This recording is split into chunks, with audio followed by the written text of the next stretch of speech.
Boa noite, meus irmãos. Espero que estejam todos bem. Nós vamos realizar um estudo, uma reflexão sobre o início do livro Nosso Lar, né? Logo o início, existem alguns textos interessantes de André Luiz e a gente queria fazer essa reflexão com vocês e espero que todos nós possamos aproveitar bastante reflexões do início do livro Nosso Lar. Todo mundo leu, né? Nosso Lar é um livro que todo mundo leu. Vamos fazer uma prece inicial? Amado Mestre Jesus, estamos aqui, Jesus, reunidos em reflexão, suplicantes, pedindo, Jesus, que a tua inspiração nos envolva num clima de paz. Permita, Senhor, que os Espíritos Consoladores possam nos amparar, nos inspirar e nos proteger. Ó Mestre Jesus, adentra nossas casas. Permita que as bênçãos da cura, do socorro e do amparo ilumine nossas consciências. Jesus, Rabi da Galileia, que a tua misericórdia se faça nesse instante, nos envolvendo a todos, Jesus, num clima de paz e de amor. Fica conosco, hoje, agora e sempre. Que assim seja.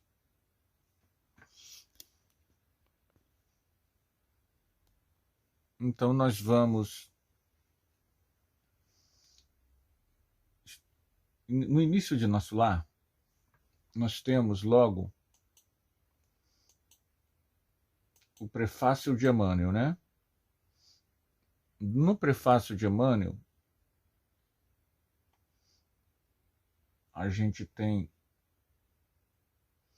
as seguintes palavras: não basta investigar fenômeno, aderir verbalmente, converter pessoas, fazer proselitismo. É indispensável cogitar do conhecimento de nossos infinitos potenciais, aplicando-os por nossa vez nos serviços do bem. Maravilhoso, né? Emmanuel já nos fala, logo no início, no prefácio de Nosso Lar, que mesmo para quem já tem conhecimento espírita, nossa finalidade na vida não é converter as pessoas a serem espíritas, acreditarem no que a gente acredita, não é investigar os fenômenos, não é se definir como espírita, não é conquistar favores da opinião, como ele diz aqui, que é você ter sua opinião aceita, por mais respeitável que sejam tudo isso, nós temos que usar o que Emmanuel chama de infinitos potenciais. Então é interessante a gente saber que a gente tem infinitos potenciais. A gente muitas vezes acha que não tem. Às vezes a gente acha que as condições que a gente vive não nos permite muita coisa. Mas nós somos herdeiros de Deus. Nós temos infinitos potenciais. Há mais amor dentro da gente do que a gente sequer imagina. Nós somos, né, essência divina. Mas muitas vezes a gente fala isso, mas não sente isso. E uma das formas em que a gente pode começar a vivenciar essa essência divina é quando ele encerra esse pequeno trecho que eu selecionei, quando a gente aplica isso no serviço do bem. E aí, a própria frase, palavra, serviço do bem, parece algo que esteja apenas vinculado à assistência social da casa espírita. E não é. O serviço do bem é qualquer ação boa. É um bom dia. É um eu te amo. É um seja feliz.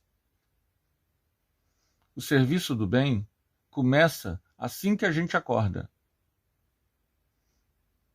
De bom humor. Sorrindo para as pessoas que vivem conosco.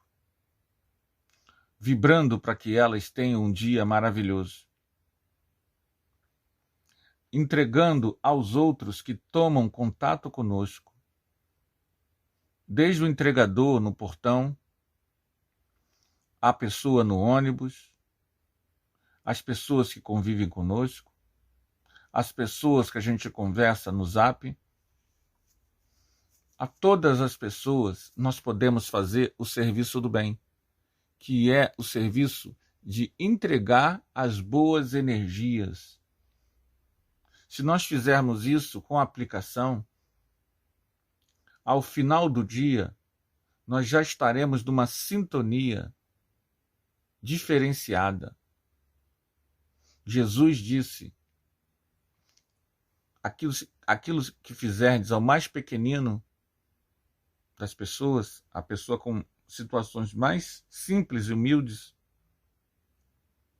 é a mim mesmo que estarás fazendo. Então, o serviço do bem, ele é também, claro que é, o trabalho social. Mas o próprio trabalho social, a visita fraterna a hospitais e asilos, orfanatos, o trabalho com assistido, o trabalho com as pessoas de rua,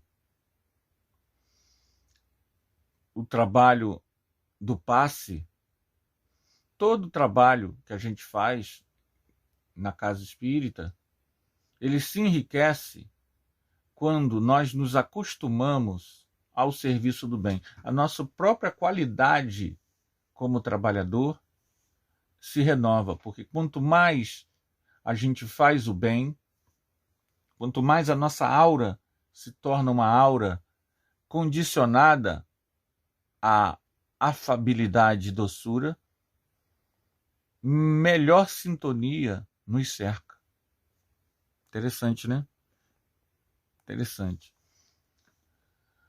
No início do livro, Nosso Lar, da Gente Abre, tem uma frase de André Luiz que diz assim: quando o servidor está pronto, o serviço aparece. Essa frase resume muito, né, a história de Nosso Lar.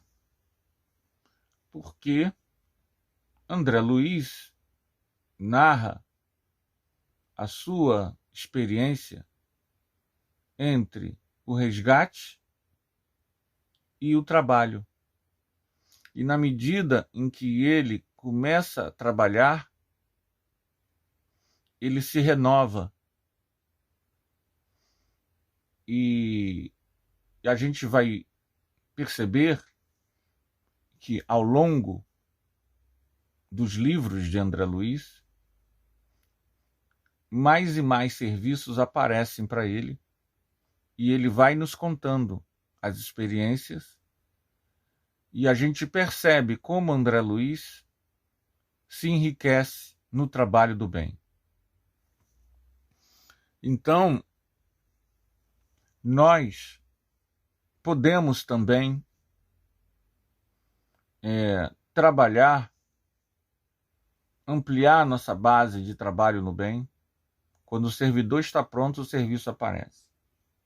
Porque é a boa vontade, é a atenção ao que você pode fazer de melhor que permite que a gente perceba o trabalho. Não sei, deixa eu explicar melhor. Quando a pessoa tem boa vontade, não é? Ela percebe detalhes para ajudar.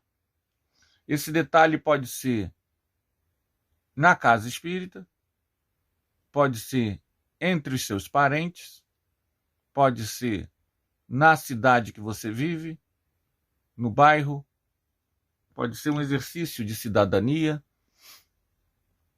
Então, a toda hora pode haver serviços, trabalhos, coisas a realizar em benefício dos outros, que só o amor, só a boa vontade nos permitirá ver.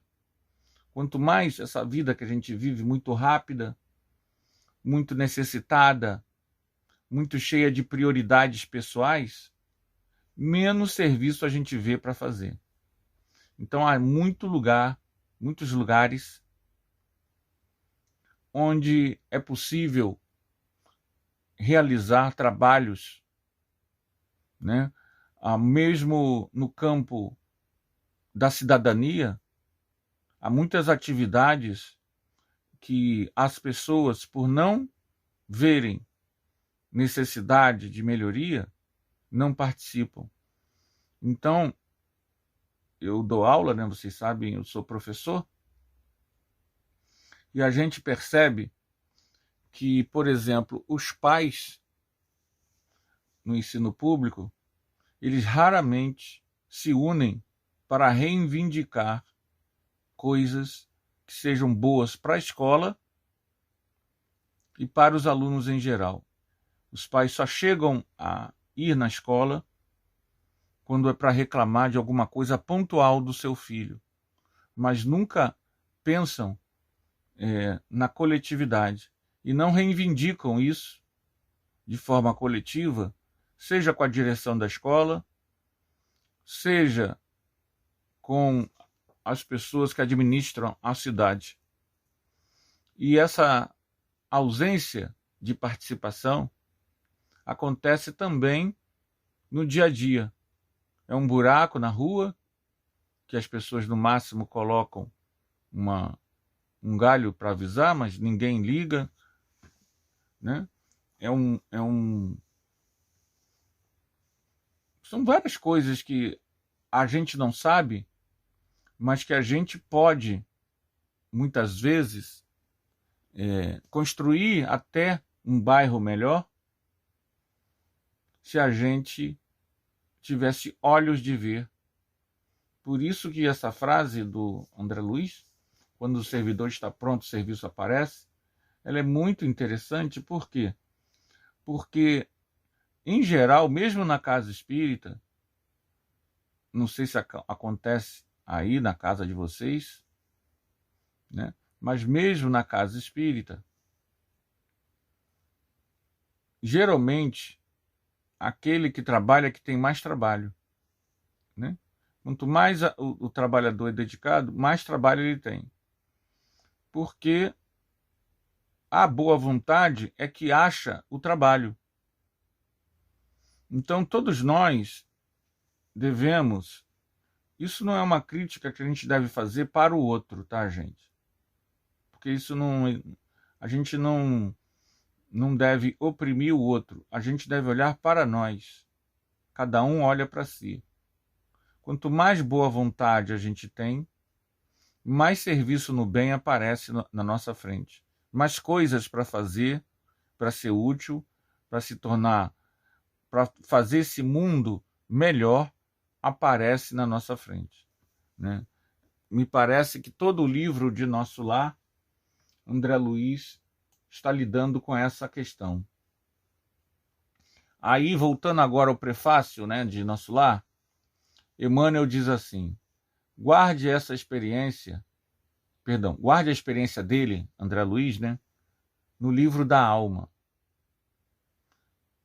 Isso é interessante, porque, de fato, Nosso Lar não é uma literatura. Nosso lar é uma revelação.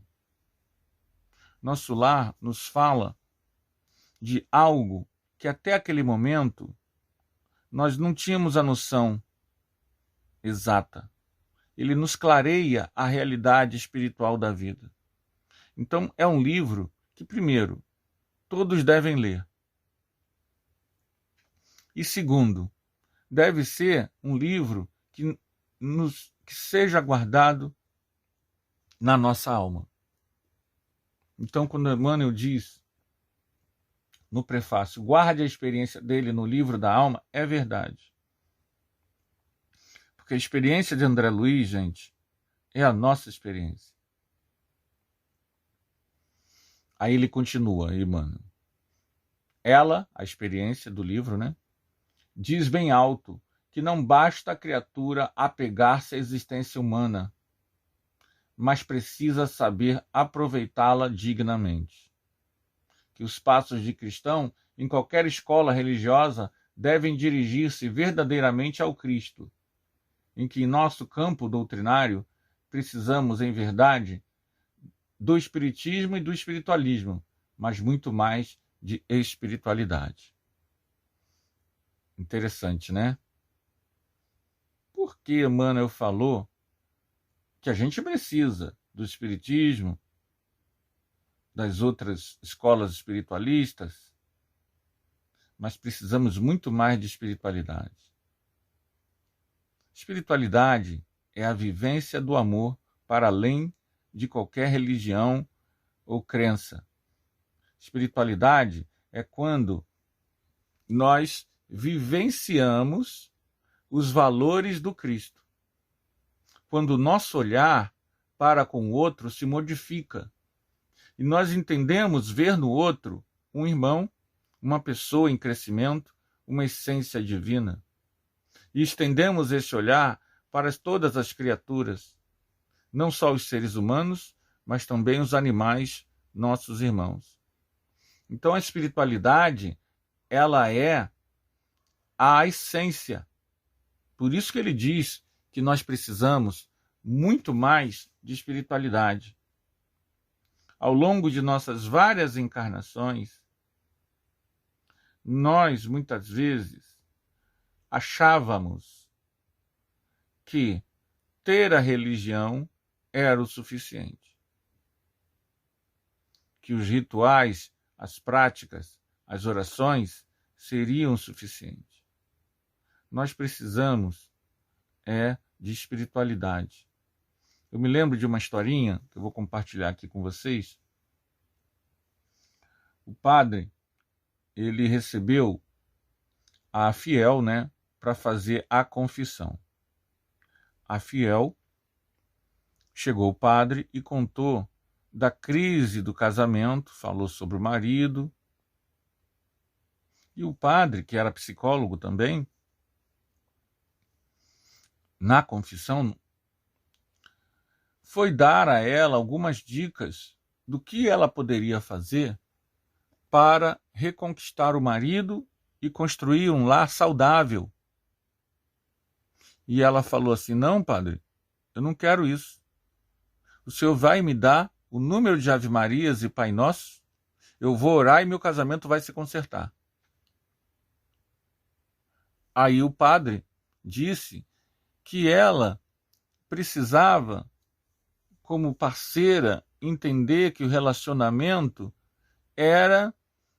casamento era um relacionamento e que era necessário querer colocar nesse relacionamento afeto, carinho. E ela, não, padre, não. O senhor me diga o número de Ave Marias e Pai Nosso para que eu possa orar e me penitenciar pelas coisas que eu fiz e que meu casamento vai melhorar. E aí houve um impasse. Ele não deu o número de Ave Marias, ele não deu, e Pai Nosso. E ela saiu insatisfeita. Passou um mês e pouco, ela retorna. e vai para o confessionário com o mesmo padre. E traz uma carta. Aqui, padre. Ela foi ao bispo, que é acima do padre, e ela disse aqui, o bispo está falando para o senhor fazer a minha confissão e me dar o número de Pai Nossos e Ave Marias para mim. E aí, diante dessa situação, ele não pôde fazer mais nada, a não ser deu o número lá de Pai Nosso e Ave Maria para ela, já que era isso que ela queria. Qual é a moral da história? Ela não queria melhorar o casamento pelas suas próprias ações. Ela queria o milagre. Ela queria a ideia de que, independente do que ela faz dentro de casa com o marido, é o número de Pai Nossos e Ave Marias que resolve a questão na consciência dela. Então, isso é ausência de espiritualidade, em que a gente esquece, né?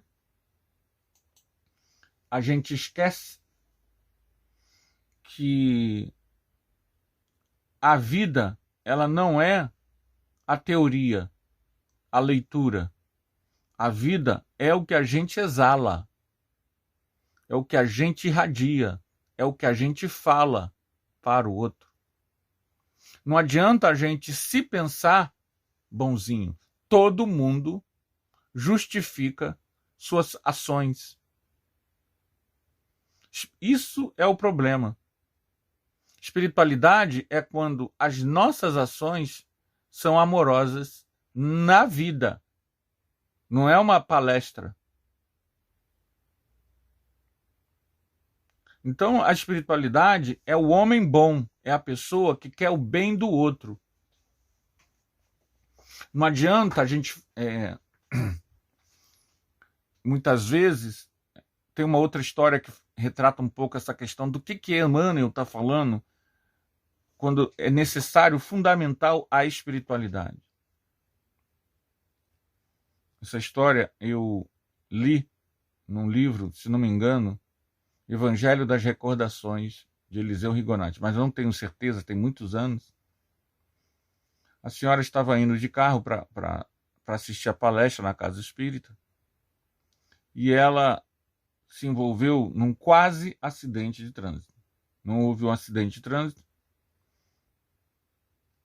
E o outro motorista abriu a janela e começou a xingar ela de todos os nomes dos palavrões brasileiros. E ela ficou chocada, mas se recompôs e se dirigiu para a Casa Espírita. Quando ela entra na Casa Espírita, quem é o orador? Adivinha vocês, quem é o orador? O orador era justamente aquele motorista. Ela, muito discretamente, se retirou e não assistiu à palestra.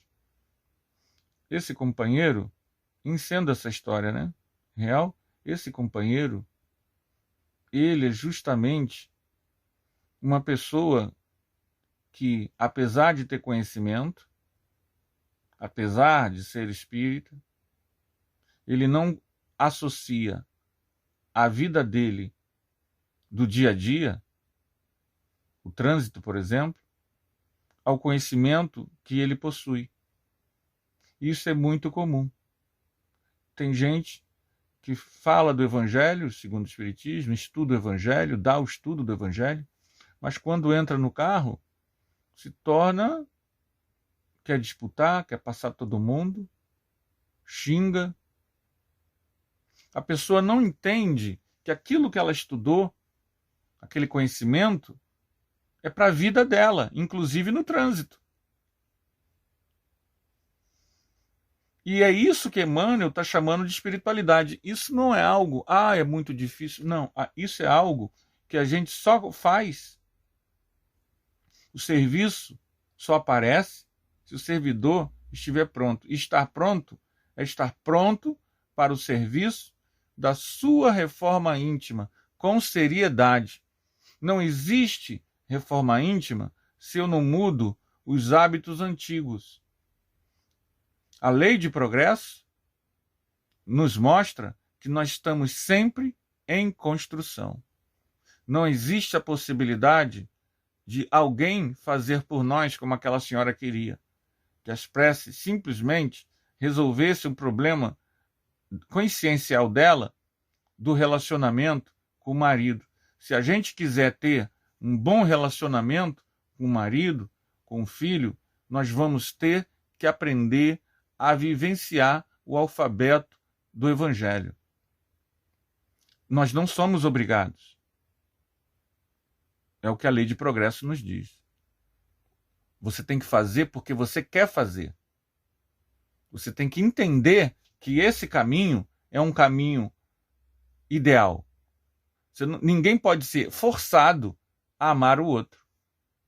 Mas o conhecimento espírita nos ajuda a entender por que amar. Todo bem que a gente faz, toda virtude, ela é definitiva. Vou explicar. Quando a gente perdoa, muitas vezes, esse perdão demorou 8 encarnações para acontecer. Percebam bem, aquela pessoa que fez algo grave, que te feriu, e que você perdoou, muitas vezes, há 8 encarnações que há um problema com aquela pessoa. E o teu perdão pelos atos equivocados dela hoje carimbam uma maturidade espiritual que nós demoramos 1000 anos, 8 encarnações para fazer.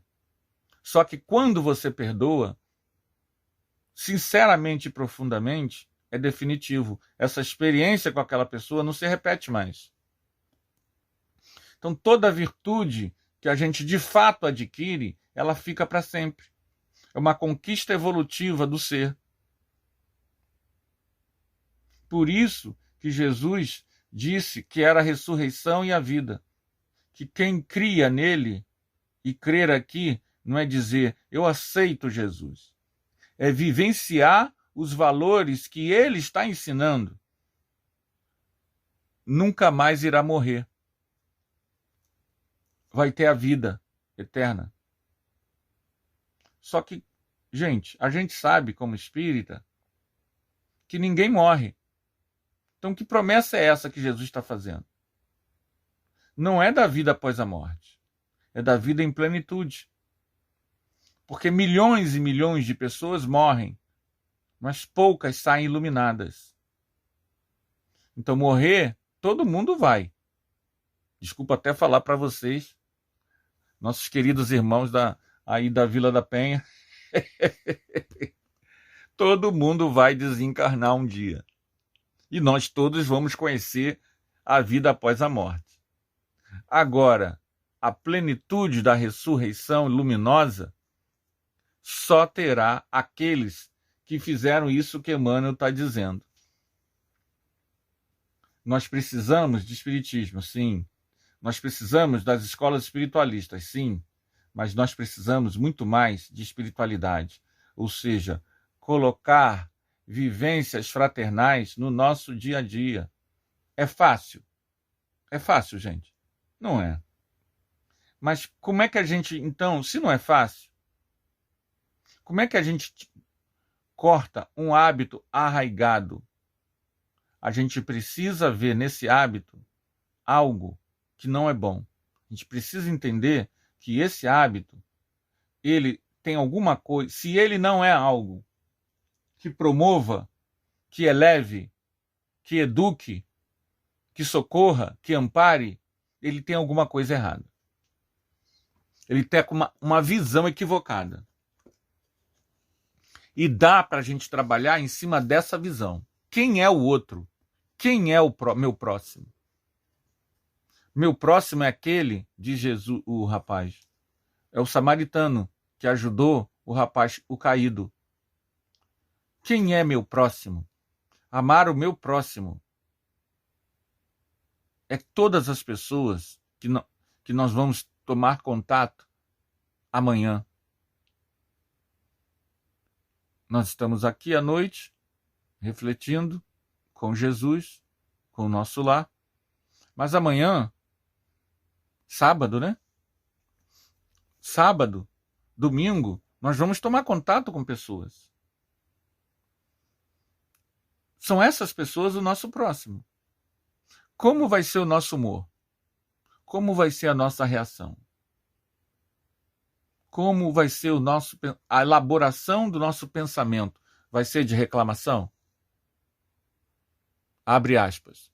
Ai, vocês são todos assim. Ai, vocês não têm consideração. Vai ser assim? A gente vai acordar e já vai acordar reclamando com quem dorme com a gente, marido ou esposa. Entende? É disso que a gente está falando quando a gente fala de espiritualidade. O irmão que vai entrar primeiro no banheiro, como vai ser o nosso humor? A pessoa que não deu bom dia, o vizinho que varreu o lixo para a tua calçada, como vai ser o seu bom humor? O cachorro que fez cocô na tua calçada, você vai dizer, ai, foi alguém que botou aqui? Ou você vai entender que é natural e que a gente vai lá e vai servir e está tudo certo. Ou a gente vai ficar reclamando da pessoa que não catou o próprio cocô, que não sei o quê, que isso é errado. Entendam bem, a gente não está aqui dizendo que nós não podemos ser nós mesmos. Mas ao não colocarmos espiritualidade, nós estamos colocando alguma outra coisa. Entende? Na vida, André Luiz fala lá em Evolução em Dois Mundos, nós somos co-criadores. Nós estamos sempre criando, gente. Nossos pensamentos, nossos sentimentos, eles estão sempre evoluindo de nós. É como um hálito. Se nós não estivermos colocando afabilidade e doçura com o mundo, o que nós estamos colocando? Toda a vibração, toda a luminosidade que nós colocarmos, toda a bondade, toda a afabilidade, ser afável, estar disposto a sorrir, a fazer o outro sorrir, a abençoar o outro que convive conosco, sai não só como palavras gentis, mas sai também como vibração. Por isso que a espiritualidade é fundamental. É o fora da caridade não há salvação. Porque se eu não faço a vibração de espiritualidade para com meu irmão, se eu olho para o outro e vejo como um adversário, como um acepipe, como alguém que eu devo vencer, que eu devo derrubar, que eu devo antipatizar, que eu devo reclamar, o que eu estou irradiando? Então, espiritualidade, nesse sentido, é a vibração sincera de sintonia com a luz. Então você encontra a ressurreição, porque você se torna uno com essa luz. É quando, de fato, a gente se torna um seguidor do Cristo, não no sentido teórico da palavra, mas da sintonia. Aí Emmanuel nos diz assim: seria extremamente infantil, isso tudo, gente, é só o prefácio de Nosso Lar, hein? A crença de que o simples baixar do pano, quer dizer, desencarnar, resolvesse transcendentes questões do infinito. Aí ele está falando para nós das crenças humanas normais, né? De que a pessoa morre e de repente vira um anjo. E o que André Luiz mostra para a gente que não é bem assim, não é isso? Só desencarnar não é o problema. A Emmanuel continua. Fechar os olhos carnais é operação demasiadamente simples. permutar a roupagem física, ou seja, trocar a roupagem física, não decide o problema da iluminação. Como a troca de vestidos nada tem que ver com as soluções profundas do destino e do ser. É verdade. Assim como a gente trocar de roupa, não é? Daqui a pouco vocês irão dormir, né? Mais ou menos 8h30 agora, não é isso? Daqui a pouquinho vocês irão dormir, alguns 11 horas, alguns 2 horas da manhã, mas todo mundo vai dormir. Aí vai botar um pijama para dormir. Ora, você não mudou porque trocou a sua roupa que você está agora por um pijama. E nem mudou quando você acordar amanhã de manhã, né, nesse sábado, né, com chuva, e vai botar a sua roupa para você ir ali no Largo do Bicão comprar o seu pão. Não, deve ter padaria mais perto aí do... Quem mora perto do centro, né? Deve ter padaria mais perto aí, né? Com certeza. Aí você vai ali na padaria, botou aquela roupa, botou o chinelo, botou o guarda-chuva. Isso te mudou como pessoa? É o que Emmanuel está dizendo. Morrer, desencarnar, é a mesma coisa. A gente trocou de... perdeu o corpo físico, mas continua com o perispírito. Não significa que você virou anjo ou demônio. É isso que Emmanuel quer dizer para a gente. Ó caminhos das almas, misteriosos caminhos do coração. É mister, percorrer-vos. Mister quer dizer, é fundamental percorrer-vos, é essencial. Antes de tentar a suprema equação da vida eterna. Então, o caminho do coração é o caminho que nós temos que percorrer. É o caminho da espiritualidade. Há muitos caminhos e nós estamos sempre fazendo micro-escolhas. Mas o único caminho que nos leva à iluminação é o caminho do coração. E o caminho do coração, ele está, na verdade, em todos os caminhos. Porque ele não é um caminho, ele é como você lida na sua trajetória. Então, você vai a Resende ou vai a Paraty? Você vai a Madureira ou você vai a Bom Sucesso? São vários caminhos, mas o problema não é aonde você vai, nem com quem você vai. É como você percorre esse caminho. Muitos de nós, com a pandemia, né, gente? Muitos de nós, muitas pessoas, não necessariamente a gente, porque a gente é muito rico na doutrina espírita, né? Mas muitas pessoas estão entrando em depressão, estão entrando em ansiedade devido ao isolamento.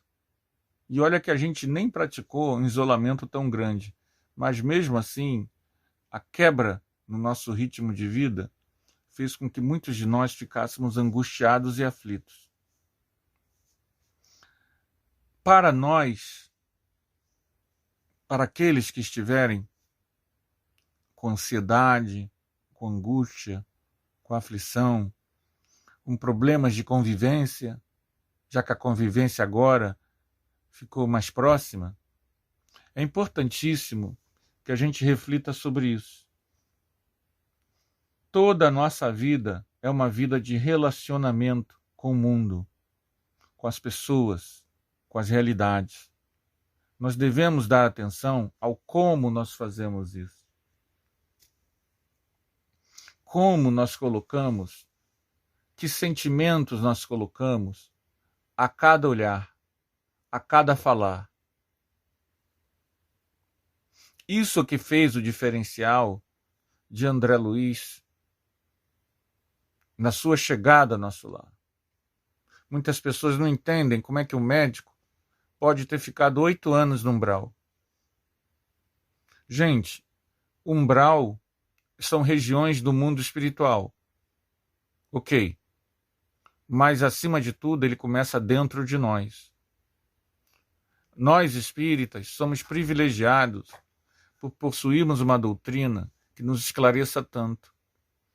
Aqueles que levarem esses conhecimentos um pouco a sério, dificilmente, ao desencarnar, vão ver umbral. Não existe isso. A gente vai ver nossos parentes, amigos, companheiros de casas espíritas que desencarnaram antes da gente, os mentores, e eles nos guiarão às instâncias do bem que nós fizemos por jus merecer. Como a gente vê no livro Voltei. O problema do livro Voltei, do irmão Jacob, nunca foi ir no umbral. Ele era uma pessoa boa, teve uma vida digna, uma vida respeitosa, não fazia mal a ninguém, não defendia guerras, armas, ódios, preconceitos. Ele não construiu um umbral dentro de si. No entanto, o problema do Jacob, do irmão Jacob, esse sim é o nosso problema, que é o da espiritualidade. Ele não tinha luz. E ele não tinha luz porque construir luz é construir vivências de compaixão, de perdão. É o quem é o meu próximo. É a solidariedade no dia a dia. Então, muitas angústias que nós construímos com a pandemia denunciam essa ausência de espiritualidade. Porque, gente, um copo d'água, um olhar, já é você impregnar o mundo com luz. Um falar é impregnar o mundo com o quê? Quando eu falo com o outro, eu estou colocando o quê? Eu me lembro muito do livro Romance de uma Rainha, do Rochester. Né? Nesse livro, é um livro que eu li há muitos anos, mais de 30 anos que eu li esse livro. Mas eu me lembro de um mago que tem lá, esse livro é do Antigo Egito, né? Horenzeb, e ele impregnava as flores com vibrações negativas enfeitiçadas. Isso daí é a lei da vibração. Você impregna os objetos com coisas boas ou ruins. Casas em que tem pessoas que se mataram, ou carros que tem pessoas que foram esquartejados, são carros e casas que vibram pesadamente. Só que o contrário também acontece. Culto do Evangelho no lar vibra a tua casa positivamente. Quando você vibra, quando você dá um bom dia para o outro com amor, quando você envolve no zap o companheiro que está fazendo aniversário, com vibrações, você escreve lá, feliz aniversário, fulano. O companheiro do centro fez aniversário. Feliz aniversário, fulano. E você vibra isso, você está abençoando a pessoa com um passo à distância de bem-aventurança. Então, no dia a dia, nós podemos impregnar os nossos caminhos com o coração. E é esse cadinho de alegria, bondade, ternura, compaixão, perdão, que vai fazer com que a gente entre na ressurreição luminosa que Jesus prometeu àqueles que o seguiam. Porque, na verdade, só segue o Cristo quem segue esse caminho. Quem não segue o caminho do coração, por mais que fale, pode estar cheio de doutrina religiosa, mas não está espiritualizado. Gente, agradeço o convite, que mais uma vez estar com vocês, que nós possamos entrar neste caminho com Jesus, na certeza de que nossas angústias, nossas depressões, nossos medos, devido à pandemia, nós não somos culpados disso. Não há culpa nesse processo. Apenas denunciam a chance que nós temos hoje de melhorar. Antes de ser motivo de termos culpa, é motivo de crescimento, de identificar o que nós temos dentro de nós. Que aconteça agora, antes do desencarne. para que a gente aproveite esta vida, colocando esse sentimento que a gente gosta, que é do amor, do carinho, do afeto, toda a direção, impregnando cada minuto da nossa vida. Estejamos dentro de casa, presos, como muitas pessoas se sentem, né? Estejamos andando na rua, estejamos com amigos ou parentes, entes queridos ou não, quanto mais nós colocarmos essa vibração no ambiente, menos angustiado nós nos sentiremos e mais realizado nós ficaremos. Espero que esse bate-papo possa ter sido útil para vocês, tanto quanto foi para mim. Refletir essas frases de Emmanuel na introdução do livro Nosso Lar. Eu convido vocês a relerem o prefácio de Nosso Lar, meditem, tá? E que Jesus nos ampare, que Jesus nos inspire, que Jesus nos envolva nas mais doces e puras vibrações. Vou terminar aqui com uma prece final, tá bom? Pai amado, eterno sol do amor, somos teus filhos, Senhor, necessitados e aflitos. Suplicamos, ó Pai, derramai tuas bênçãos no meio de nós. Invade, ó Pai, nossos espíritos com um rio de amor, com as flores da vida, com as vibrações de paz. Permiti, ó Pai, que esse nobre espírito José, Pai de Jesus, possa estar conosco, nos envolvendo, nos auxiliando, nos amparando, nos inspirando. Que Maria de Nazaré também, ó Pai, nos abençoe com suas bênçãos de paz e de luz. Que essa santa família, essa família sagrada, possa nos envolver o nosso lar, envolver a nossa família com bênçãos de luz e de paz. Pai, também queremos pedir por todos os nossos entes queridos, que neste momento possam estar enfermos, enfermos do corpo físico, enfermos da alma. Ó Pai amado, luz da luz, sol de amor, permita que nesse instante esses entes queridos, Senhor, nos quais estamos pensando em nosso coração, sejam abençoados com a luz do teu infinito amor. Esteja conosco, ó Pai, hoje, agora e sempre, que assim seja. Graças a Deus. Quero agradecer aos irmãos por essa oportunidade de estar com vocês e que nós possamos refletir sobre essas preciosidades que nós temos em mão. Tá bom, gente? Boa noite, bom final de semana para todos.